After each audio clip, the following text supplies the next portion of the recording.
Today, we're going to be looking into fetching data with Async Await in JavaScript. To get started, all you have to do is declare an asynchronous function and await the API you're fetching from. For this tutorial, I'm going to be using the cat-fact API. I'll leave the link in the description. Now, when you call this function and log it to the console, you can see it returns a bunch of stuff and when you look through it, but what we're trying to get is the JSON in our response.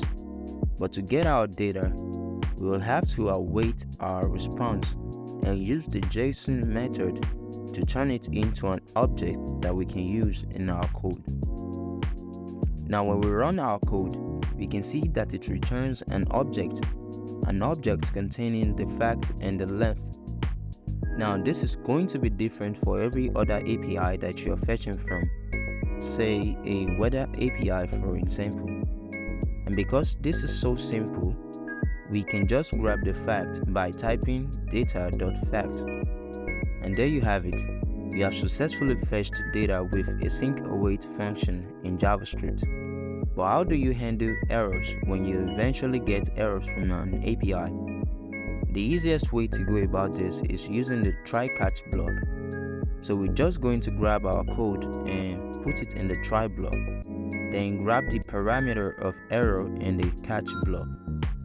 Now the parameter can be named whatever you want. Doesn't matter. We normally name it error as a standard. Now you can log this to the console or display it to your user. Let's mess with our code and try to get it to display an error.